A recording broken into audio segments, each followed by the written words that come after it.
നമുക്ക് അലീനയുടെയും മനുഷ്യങ്ങളുടെയും നാളത്തെ നല്ലൊരു കഥ ആയിട്ടാലോ? വീഡിയോ ഇഷ്ടപ്പെടുവാണെങ്കിൽ ഒന്ന് ലൈക്ക് ചെയ്ത് ഹൈപ്പ് ചെയ്യാൻ മറക്കരുത്. അതോടൊപ്പം തന്നെ ആദ്യമായി കാണുന്നവരാണെങ്കിൽ സബ്സ്ക്രൈബ് ചെയ്യാനും മറക്കരുത് കേട്ടോ. അങ്ങനെ ഒടുവില് അലീനയ്ക്ക് ഒട്ടും ഇഷ്ടപ്പെട്ടില്ല. പൗലോസിന്റെ ഓരോ രീതികളും. വെറുതെ കുറെ പച്ചക്കറികളും പഴങ്ങളും ഒക്കെ വേസ്റ്റ് ആക്കുവാണ്. എന്തെങ്കിലും ഒരു പുഴുക്കുത്തുണ്ടെന്ന് പറഞ്ഞുകൊണ്ട് അതും കൂടെ ഉപേക്ഷിക്കുവാണ്. ഭാടിയതാ, അപ്പൊ ഇന്നലെ വാങ്ങിച്ച ഇന്നത് ഉപയോഗിക്കാൻ കൊള്ളില്ല എന്നൊക്കെ പറഞ്ഞുകൊണ്ട് വെറുതെ വേസ്റ്റ് പാത്രത്തിലേക്ക് ഇടുക. അയാൾക്ക് പ്രത്യേകിച്ച് മുടക്കം കാര്യങ്ങളൊന്നും ഇല്ലല്ലോ. പാപ്പായാണ് അടുക്കളയിലേക്ക് കയറി വന്ന് ഇതൊന്നും നോക്കാറ് പോലുമില്ല. വാങ്ങിക്കാൻ പൈസ ചോദിക്കുന്നു, വാങ്ങിക്കുന്നു, വെറുതെ ദൂരത്തടിച്ച് കളയുന്നു. അലീനയ്ക്ക് അത് കണ്ടു കഴിഞ്ഞപ്പോൾ ഭയങ്കര വിഷമായി. അലീന ചോദിച്ചു, എന്തിനാ പൗലോസേട്ടാ ഇതൊക്കെ വെറുതെ വേസ്റ്റ് ആക്കി കളയണേ? അതിന്റെ ആവശ്യമുണ്ടോ? ഇതൊക്കെ എടുത്ത് ഉപയോഗിക്കാന്നല്ലേ ഉള്ളൂ. എന്റെ കുഞ്ഞെ, ഇതൊന്നും ഇവിടെ ഉപയോഗിക്കാനൊന്നും പറ്റില്ല. പറഞ്ഞ കേട്ടല്ലോ. ഞാനേ ഈ ജോലി തുടങ്ങിയിട്ട് ഇന്നും ഇന്നലെ അല്ല ജോലി തുടങ്ങിയത്, കുറെ വർഷങ്ങളായതാ. എന്നെ ആരും ഇതിനായിട്ടും ചോദ്യം ചെയ്യാനൊന്നും വന്നിട്ടില്ല.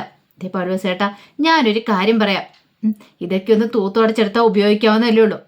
അതിനൊക്കെ ഇവിടെ ആർക്കാ സമയം ഇരിക്കണേ? എല്ലാവർക്കും വെച്ചു വിളമ്പണ്ടേ? അല്ല പൗലോസേട്ടന് കിച്ചണിലെ ജോലി മാത്രമല്ലേ ഉള്ളൂ. പട്ടികളെ നോക്കാനും പുറത്തെ കാര്യങ്ങളെ നോക്കാനും ഒക്കെ ബൈജുവും ആൻ്റപ്പച്ചേട്ടനും അവരൊക്കെ ഉണ്ടല്ലോ. പിന്നെ പൗലോസേട്ടൻ എന്താ ഇത്ര വലിയ ബുദ്ധിമുട്ടെന്ന് ചോദിച്ചു. എന്തിനാ കൊച്ചെ വേണ്ടാത്ത കാര്യങ്ങളിലൊക്കെ ഇടപെടുന്നേ? അതിന്റെ വല്ല കാര്യമുണ്ടോ? ഇതേ ഇവിടെ വർഷങ്ങളായിട്ട് ഇങ്ങനെയൊക്കെ തന്നെയാ. മുതലാളിക്ക് ഒരു പരാതിയില്ല, പിന്നെ കൊച്ചിനാണോ പരാതി? അത് കേട്ടപ്പോൾ അലീനയ്ക്ക് ഒട്ടും അങ്ങോട്ട് ഇഷ്ടപ്പെട്ടില്ല. അലീന പറഞ്ഞു, അത് പോരല്ലോ. ഭക്ഷണം കിട്ടാതെ ലോകത്ത് എത്രയോ കുഞ്ഞുങ്ങളുണ്ടെന്ന് പൗലോസേട്ടന് അറിയാവോ? അതിൻ്റെ വേലയൊന്നും പൗലോസേട്ടന് പറഞ്ഞാൽ മനസ്സിലാവത്തില്ല. ഇവിടെ എത്രമാത്രം ആഹാര സാധനങ്ങളെ വേസ്റ്റ് ആക്കുന്നേ. ഞാൻ 2-3 ദിവസമായി വന്നപ്പോൾ മുതൽ ശ്രദ്ധിക്കുക. ഇവിടെ കുറേ ഉണ്ടാക്കുന്നു, കുറച്ച് വേസ്റ്റ് പാത്രത്തിൽ കൊണ്ട് തള്ളുന്നു. തിന്നതിൻ്റെ ബാക്കിയൊക്കെ വെറുതെ കൊണ്ടെത്തുള്ളൂ. ആവശ്യത്തിനുള്ളത് ഉണ്ടാക്കിയ പോരെ. പൗലോസേട്ടൻ ഇവിടെ കുക്കായിട്ട് കേട്ട് കുറേ നാളായെന്ന് പറഞ്ഞു. അപ്പോൾ പൗലോസേട്ടൻ അറിയാലോ ഒരാൾക്ക് എത്ര ആഹാരം കഴിക്കും, പപ്പ എത്ര കഴിക്കണേ, ഇവിടെ എന്തൊരു സാധനം വെച്ചുണ്ടാക്കണമെന്ന്. ഇതൊരു കാലവും കൂടി വെച്ച് പുഴുങ്ങി കൊണ്ടേ വേസ്റ്റ് പാത്രത്തിൽ കളയേണ്ട കാര്യമുണ്ടോ? അല്ലെങ്കിൽ പിന്നെ അതെടുത്ത് വെച്ച് ചൂടാക്കി കഴിച്ചാൽ പോരെ. പിന്നെ ചൂടാക്കി കഴിക്കാനായിട്ട് ഇവിടെ എന്നെ കൊണ്ടൊന്നും പറ്റുമൊന്നുമില്ല. അതിനൊക്കെ മെനക്കേടാ. അതിനൊക്കെ ആരെ കൊണ്ട് പറ്റും? ഇതേ പൗലോസേട്ടാ, വെറുതെ ഇങ്ങനെയൊന്നും പറയരുത്. ഇത്ര ആഹാര സാധനങ്ങളൊക്കെ വേസ്റ്റ് ആക്കിയിട്ട്. ഒട്ടും പൗലോസേട്ടൻ അതങ്ങോട്ട് ഇഷ്ടപ്പെടുന്നുണ്ടായിരുന്നില്ല. അതെ, എന്നെ പഠിപ്പിക്കാൻ വരില്ല കുഞ്ഞെ. ഞാൻ ഈ പണി പഠിച്ചിട്ട് കുറേ കാലമായതാ. അത് കേട്ട് കഴിഞ്ഞപ്പോഴത്തേനും അലീനയ്ക്ക് ദേഷ്യം വന്നു. അലീന പറഞ്ഞു, അതെ ഞാൻ ഈ വീട്ടിൽ തുടരുന്നുണ്ടെങ്കിൽ പൗലോസേട്ടൻ്റെ ദൂർത്തും കാര്യങ്ങളൊന്നും ഇവിടെ നടക്കത്തില്ല. എന്ത് ചെയ്യണമെന്ന് എനിക്കറിയാം. ഇപ്പം തന്നെ ഇത് നിർത്തിക്കോളാൻ പറഞ്ഞു. അത് കേട്ടപ്പം പൗലോസ് പറഞ്ഞു, എന്നാ പിന്നെ കുഞ്ഞിനെ കൊണ്ട് ചെയ്യാൻ പറ്റുന്ന എന്താന്ന് വെച്ചാൽ പോയി അങ്ങോട്ട് ചെയ്യുക. അപ്പോഴേക്കാണ് അവധി കുടിച്ചാൻ്റെ വരവ്. എന്താ ഇവിടെ ഒരു ഒച്ചപ്പാടും ബഹളമൊക്കെ. അപ്പോഴേക്കും അലീന പറഞ്ഞു, ഇതേ വെള്ളിപ്പച്ച, ഇത് കണ്ടോ എത്രമാത്രം ആഹാര സാധനങ്ങളെ വേസ്റ്റ് ആക്കുന്നേ. അതുപോലെ തന്നെ പച്ചക്കറികളും കാര്യങ്ങളൊക്കെ ഇതൊക്കെ വേസ്റ്റ് ആക്കി കളയില്ലെന്ന് ഞാൻ പറഞ്ഞോളൂ. എൻ്റെ മോൾ അതിലൊന്നും ഇടപെടണ്ട, ഇങ്ങോട്ടേക്ക് പോരെ. ഇടപെടണ്ടെന്ന് പറഞ്ഞാൽ എങ്ങനെയാ ശരിയാവുന്നേ? ഭക്ഷണം വെറുതെ കളയുന്ന എവിടെ കണ്ടാലും ഞാൻ ഇടപെടും. എനിക്ക് ഇടപെടാതിരിക്കാൻ പറ്റില്ല. ഇതിൻ്റെ വിലയൊക്കെ എനിക്കറിയാം, ഈ ഭക്ഷണത്തിൻ്റെ വിലയൊക്കെ എനിക്കറിയാം. ഒരു അനാഥാലയത്തിൽ വളർന്നാ ഞാൻ. എത്രയോ വർഷക്കാലം അവിടെ കഴിഞ്ഞതാ. ഒരു നേരത്തെ ആഹാരത്തിൻ്റെ വില എന്താണെന്നറിയാം, പച്ചക്കറിയുടെയും പഴത്തിൻ്റെയും ഒക്കെ വില എന്താണെന്നറിയാം. ഇത് വെറുതെ ഇറച്ചിയാണെങ്കിലും മീനാണെങ്കിലും ഒരു നോട്ടം കാര്യങ്ങളൊന്നുമില്ല. എല്ലാം വെറുതെ എടുത്തങ്ങോട്ട് എറിഞ്ഞ് കളയുമല്ലേ. അതെല്ലാം കേട്ട് കഴിഞ്ഞപ്പോഴത്തേനും ഒരു നിമിഷം അവധി കുടിച്ചാൽ നിശബ്ദനായി. പിന്നീട് അലീനയുടെ തോളി തട്ടിയിട്ട് പറഞ്ഞു, ബാ മോളിങ്ങോട്ട് വന്നേ, എനിക്ക് കുറച്ച് കാര്യങ്ങളൊക്കെ പറയാനുണ്ടെന്ന് പറഞ്ഞുകൊണ്ട് അങ്ങോട്ട് വിളിച്ചുകൊണ്ട് പോയി. പിന്നീട് പൗലോസിനോട് പറഞ്ഞു, എടാ പൗലോസേ, അതൊക്കെ ഇനി മുതൽ നീ ഒന്ന് ശ്രദ്ധിച്ചോനോ കേട്ടോ എന്ന് പറഞ്ഞു. പൗലോസ് ഒന്നും മിണ്ടാതെ അവിടെ നിന്നു. അങ്ങനെ വിളിച്ചോണ്ട് പോയിട്ട് അലീനയോട് പറഞ്ഞു, മോൾ എന്തിനാ എപ്പോഴും ഇങ്ങനെ ഈ അനാഥാലയത്തെക്കുറിച്ച് പറയണേ? കഴിഞ്ഞ ദിവസവും പറയുന്നത് കേട്ടു. അതിൻ്റെ ആവശ്യമുണ്ടോ? ദേ വല്യപ്പച്ച, അനാഥാലയത്തെക്കുറിച്ച് പറഞ്ഞില്ലെങ്കിൽ ഞാനില്ല, അലീനയില്ല. 23 വർഷക്കാലേ ഒരനാഥാലയം എന്നെ വളർത്തി വലുതാക്കിയത്. അതും മറന്നിട്ട് എനിക്ക് ജീവിക്കാൻ പറ്റില്ല എന്നുള്ള കാര്യം വല്യപ്പച്ചൻ അറിയാലോ. അത് പിന്നെ മോളെ എപ്പോഴും ഇങ്ങനെ ജോലിക്കാരുടെയൊക്കെ മുന്നിൽ വെച്ച് പറഞ്ഞാൽ അത് കുറച്ചിലല്ലേ? എന്തു കുറച്ചില്? എനിക്കൊരു കുറച്ചിലും ഇല്ല. എനിക്കൊരു കുറച്ചിലും തോന്നില്ല വല്യപ്പച്ച. എന്തിനാ എനിക്ക് കുറച്ചിൽ തോന്നുന്നേ? ഞാൻ അവിടെയാ വളർന്ന് വലുതായെന്ന് പറയാനുള്ള ചങ്കൂറ്റം കാര്യങ്ങളൊക്കെ എനിക്കുണ്ട്. അത് മാത്രമല്ല എനിക്കതിന് അന്തസ്സും അഭിമാനവും ഒക്കെ ഉള്ളൂ. ഇത്രയും കാലം എനിക്കാരും ഉണ്ടായിരുന്നില്ലല്ലോ. ഓരോ അരിമണിയുടെയും വില അറിയാവുന്നതുകൊണ്ടാണ് ഞാൻ പറയുന്നത്. അവിടെ ഓരോ കുട്ടികൾക്കൊക്കെ ഇത് കിട്ടാൻ വേണ്ടിയിട്ട് എത്രമാത്രം ഞങ്ങൾ കഷ്ടപ്പെട്ടിട്ടുണ്ടെന്ന് അറിയാവോ? അതൊന്നും വല്യപ്പച്ചന് പറഞ്ഞാൽ മനസ്സിലാവത്തില്ല. അത് കേട്ടതും ഒന്നും മിണ്ടിയില്ല അവത് കുടിച്ചാൻ. കാരണം അവത് കുടിച്ചാൻ അറിയാം അലീനയ്ക്ക് അലീനയുടേതായ ഉറച്ച നിലപാടുകളും കാര്യങ്ങളൊക്കെ ഉണ്ടെന്ന്. ഈ സമയം പൗലോസിന് ഒട്ടും അങ്ങോട്ട് ഇഷ്ടപ്പെട്ടില്ല. അവൾ തന്നെ ഭരിക്കാനായിട്ട് വന്നിരിക്കുന്നു എന്ന് പറഞ്ഞാൽ അവൾ ആരാ? അയാൾ പിറുപിറുത്തോണ്ടിരുന്നു. കുറച്ച് കഴിഞ്ഞപ്പോഴത്തേനും ബൈജു അങ്ങോട്ടേക്ക് വന്നു, കൂടെ ആൻ്റപ്പനും. എന്താടാ പൗലോസ്, നീ എന്താ ചുമ്മാ കിടന്ന് പിറുപിറുക്കണമെന്ന് ചോദിച്ചു. ദേ അവളുണ്ടല്ലോ അലീന എന്ന് പറയുന്ന കയറി വന്നിരിക്കുന്നു. എന്നിട്ടോ എന്നെ ഭരിക്കാൻ നോക്കുക. എന്ത്? ഞാൻ അടുക്കള കാര്യങ്ങളൊക്കെ ഒന്നുകൂടെ ശ്രദ്ധിച്ച് കൈകാര്യം ചെയ്യണമെന്ന്. ഇവിടുത്തെ പഴങ്ങളും പച്ചക്കറികളൊക്കെ ദൂർത്തടിക്കുന്ന പോലും അതങ്ങനെയൊന്നും ചെലവാക്കാൻ പാടില്ലെന്ന്. അത് കൊള്ളാലോ. അപ്പോൾ വന്നുവന്ന് അവൾ ഇവിടെ അധികാരം സ്ഥാപിക്കാൻ തുടങ്ങിയോ? അതെ, അവൾ അധികാരം സ്ഥാപിക്കാൻ തുടങ്ങി. ഇത് ശരിയാവുമെന്ന് എനിക്ക് തോന്നില്ല. എത്രയും പെട്ടെന്ന് അവളെ കെട്ടിക്കണം. എടാ പൗലോസ്, നീ ഒരു കാര്യം ചെയ്യ, കേണൽ സാബിനോട് ഇന്ന് കാര്യം പറ. കേണൽ സാബിനോട് പറഞ്ഞാൽ മതി എന്ന് പറഞ്ഞു. എന്താണെങ്കിലും ഞാനിത് പറയും. ഇതങ്ങനെ വെറുതെ വിടാൻ ഉദ്ദേശിച്ചിട്ടില്ല. ഈ പൗലോസ് ആദ്യമായിട്ടൊന്നും അല്ല ഇവിടെ വെച്ചും വിളമ്പും തുടങ്ങിയിട്ട് കുറെ കാലങ്ങളായതാ, എനിക്കറിയാം. അതും പറഞ്ഞിട്ട് പൗലോസ് നേരെ സ്റ്റാലിയുടെ അടുത്തേക്ക് വന്നു. സ്റ്റാലിയുടെ അടുത്ത് എന്നിട്ട് നിൽക്കുമ്പോൾ സ്റ്റാലി ചോദിച്ചു, എന്താടാ പൗലോസെ, കാര്യം എന്താ? എനിക്ക് കേണൽ സാബിനോടൊരു കാര്യം പറയണ്ട. എടാ നീ കാര്യം എന്താ വെച്ചാൽ പറ. അത് പിന്നെ കേണൽ സാബെ, ഇത്രയും നാളായി ഞാൻ ഇവിടെ അടുത്തേക്ക് കയറിയിട്ട് ഇപ്പം കേണൽ സാബ് പോലും എന്നോടൊന്നും പറഞ്ഞിട്ടില്ല അത് അങ്ങനെ ചെയ്യില്ല ഇങ്ങനെ ചെയ്യില്ലെന്നൊക്കെ. പക്ഷേ ഇന്നലെ വന്ന ആ പെങ്കൊച്ചെന്നോട് പറഞ്ഞെന്താണെന്നറിയാവോ? അവിടെ ആഹാര സാധനങ്ങളൊക്കെ ഞാൻ വേസ്റ്റ് ആക്കുന്നു. പുഴുക്കുത്തുള്ളതും പുഴുവരിച്ചുമൊക്കെ ആയ സാധനങ്ങളെടുത്ത് കറി വെക്കണം, അതൊന്നും കളയാൻ പാടില്ല. മീനിൻ്റെ വലയും അല്ല മീനിൻ്റെ തലയും വാലും ഒന്നും വെട്ടിക്കളയാൻ പാടില്ല. അങ്ങനെയൊക്കെ എന്തൊക്കെ നിബന്ധനകളാ. ഇതിൻ്റെ ആവശ്യമൊന്നും എനിക്കില്ല. ഇന്ന് വരെ ആരും എന്നെ ഇങ്ങനെയൊന്നും പറഞ്ഞിട്ട് ഉപദേശിക്കാനൊന്നും വന്നിട്ടൊന്നുമില്ല.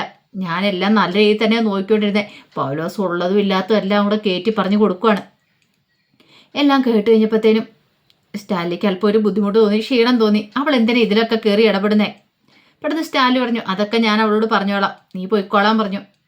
അങ്ങനെ പൗലോസ് അങ്ങോട്ട് പോയി. കുറച്ച് കഴിഞ്ഞപ്പോഴത്തേനും അലീന അങ്ങോട്ട് വന്നു കഴിഞ്ഞപ്പോൾ അലീനയെ വിളിച്ചിട്ട് പറഞ്ഞു, ഇങ്ങോട്ട് വരാൻ പറഞ്ഞു. എന്താ പപ്പ? അല്ല നീ എന്തിനാ പോയി ഈ അടുക്കള കാര്യങ്ങളിലൊക്കെ ഇടപെടുന്നേ? എന്താ പപ്പ, എനിക്ക് അടുക്കള വരെ പോയിക്കൂടെ? നീ പോകുന്നതിനൊന്നും പ്രശ്നമില്ല. അവിടെ പോയി അവിടുത്തെ കാര്യങ്ങളൊന്നും തരയേണ്ട കാര്യമില്ല. അവിടുത്തെ കാര്യങ്ങളൊക്കെ പൗലോസ് നോക്കിക്കോളും. പപ്പ, ഞാൻ വെറുതെ ഒന്നുമല്ല പോയത്. അവിടെ കുറേ പച്ചക്കറികളും അതുപോലെ തന്നെ മത്സ്യമാണെങ്കിലും മാംസമൊക്കെ ആണെങ്കിലും വെറുതെ വേസ്റ്റ് ആക്കുന്ന കണ്ടു. അതങ്ങനെ കണ്ടു കഴിഞ്ഞപ്പോൾ എനിക്കൊരു വിഷമം തോന്നി. അതുകൊണ്ടാണ്. അതെ, നീ ആ കാര്യങ്ങളിലൊന്നും തലയിടണ്ട. നിനക്ക് നിന്റെ മുറിയിലിരിക്കാലോ, ടി വി കാണാം, ഒന്നേ ഫോണിനകത്ത് നോക്കാം, അല്ലെങ്കിൽ മുറ്റത്തൂടെയൊക്കെ നടക്കാം. എവിടെയെങ്കിലും പോകണമെങ്കിൽ പറഞ്ഞാൽ മതി, ഞാൻ കൊണ്ടുപോകാം. വെറുതെ അടുക്കളക്കാര്യത്തിൽ കയറി തലയിട്ട് നാണം കണ്ട കാര്യമുണ്ടോ? നീ ഇവിടുത്തെ ആരാ എന്താന്നുള്ള നിനക്കൊരു ബോധം വേണം. നീ സ്റ്റാലിയുടെ മകളാന്നുള്ള ചിന്ത വേണം. അതെല്ലാം കേട്ട് കഴിഞ്ഞപ്പോഴത്തേനും അലീനയ്ക്ക് ഭയങ്കര ബുദ്ധിമുട്ടായി. അലീന ഒന്നും മിണ്ടാതെ അങ്ങോട്ട് എഴുന്നേറ്റ് പോയി. അപ്പോഴേക്കും അവധുക്കുടിച്ചായം പറഞ്ഞു, എടാ ലാലിച്ച, പറയുന്നുണ്ടോന്ന് തോന്നരുത്. ആ പൗലോസ് ഇത്തിരി കടുപ്പ, അവൻ കാണിച്ചു കൂട്ടുന്നൊക്കെ ഇച്ചിരി അന്യായമാ. അത് കണ്ടിട്ട് ആ മോള് പറഞ്ഞത്. അതിന് അവളെയും കുറ്റം പറഞ്ഞൊരു കാര്യമില്ല. ഇതെന്താ അപ്പച്ചനിപ്പോൾ അവളുടെ ഭാഗത്താണോ? ഓ, ഞാൻ അവളുടെ ഭാഗത്തു നിന്ന് അങ്ങനെ സംസാരിച്ചൊന്നും അല്ല, ഞാനുള്ള കാര്യം അങ്ങോട്ട് പറഞ്ഞെന്നേ ഉള്ളൂ. അതും പറഞ്ഞിട്ട് അത് കുടിച്ചാൻ എഴുന്നേറ്റ് പോയി. കുറച്ച് കഴിഞ്ഞപ്പോഴത്തേനും റോബിച്ചിൻ്റെ കോള് വരുവാണ് അത് കുട്ടിച്ചാൻ്റെ ഫോണിലേക്ക്. അല്ല അപ്പച്ചനിത് എവിടെയാ, ഇങ്ങോട്ട് എന്താ വരാത്തേന്ന് ചോദിച്ചു. ആ വരണം, അല്ല പെട്ടെന്ന് വരാമെന്ന് പറഞ്ഞു പോയതാണല്ലോ, പോയിട്ട് അപ്പച്ചൻ്റെ പൊടി പോലും ഇല്ലല്ലോ. അല്ല അവിടെ ചെന്നിട്ട് എന്തായി, അവളെ പറഞ്ഞു വിട്ടോന്ന് ചോദിച്ചു. അത് പിന്നെ എടാ റോബിച്ച, ഇവിടെ വന്നു കഴിഞ്ഞപ്പോൾ അല്ലേ അറിഞ്ഞേ അത് ലാലിച്ചൻ്റെ മോളാ. ലാലിച്ചൻ്റെ മോളോ? അതെ അപ്പച്ച, എനിക്ക് നല്ല ദേഷ്യം വരുന്നുണ്ട്. ലാലിച്ചൻ്റെ മോളെന്നെന്താ അവിടെ എല്ലാം നെറ്റിയിൽ എഴുതി വെച്ചിട്ടുണ്ടോ? എടാ അതൊന്നും പറഞ്ഞാൽ നിനക്ക് മനസ്സിലാകത്തില്ല.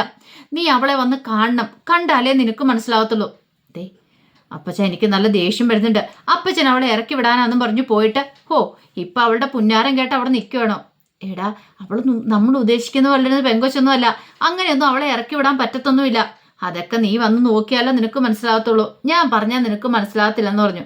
അപ്പച്ച, എനിക്ക് കൂടുതൽ കാര്യങ്ങളൊന്നും മനസ്സിലാകത്തില്ല. ഒരു കാര്യം ഞാൻ പറഞ്ഞേക്കാം, എത്രയും പെട്ടെന്ന് തന്നെ അവളെ അവിടെ നിന്ന് ഇറക്കി വിട്ടിട്ട് അപ്പച്ചൻ ഇങ്ങോട്ടേക്ക് വരാൻ നോക്ക്. വെറുതെ നാട്ടുകാരെ കൊണ്ട് ഓരോന്ന് പറയിപ്പിക്കാതെ. ഒരു പെണ്ണ് അവിടെ വന്ന് താമസിക്കുന്നുണ്ടെന്നൊക്കെ അറിഞ്ഞു കഴിഞ്ഞാൽ ഞങ്ങൾക്ക് നാണക്കേടാ. അതും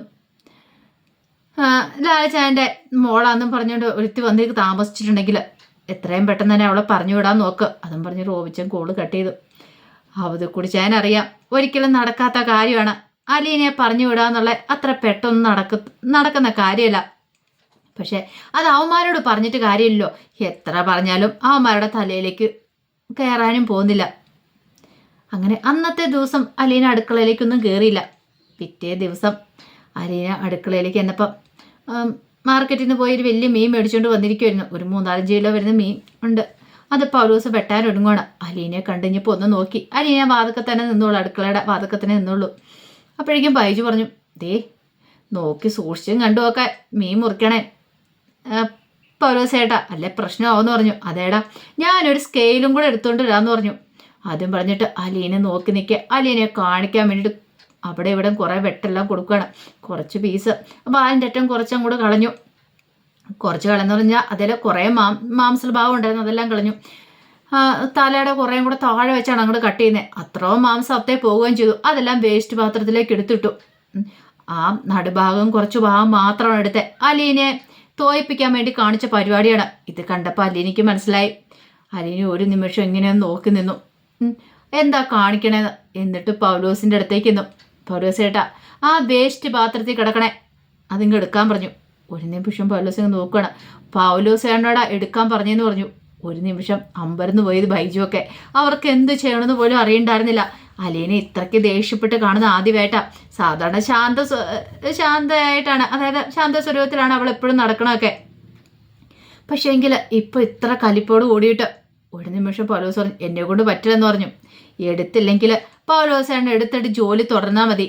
അതെ, കേണൽ സാബിൻ്റെ മോളാ പറയുന്ന അങ്ങോട്ട് അനുസരിച്ചാൽ മതി എന്ന് പറഞ്ഞു. അതുകൂടെ കേട്ട് കഴിഞ്ഞപ്പോൾ എല്ലാവരും ഞെട്ടിത്തിരിച്ചിരിക്കുകയാണ്, എന്ത് ചെയ്യണമെന്ന് അറിയില്ലാതെ. അതിൻ്റെ കഥകളൊക്കെ നമ്മൾ കാണാൻ പോകുന്നത്. ആ വിശേഷങ്ങൾക്കായി നമുക്ക് എല്ലാവർക്കും കാത്തിരിക്കാം കേട്ടോ. ഒരിക്കൽ കൂടി എല്ലാവർക്കും ശുഭരാത്രി നേർന്നുകൊണ്ട് നിർത്തുന്നു. നന്ദി.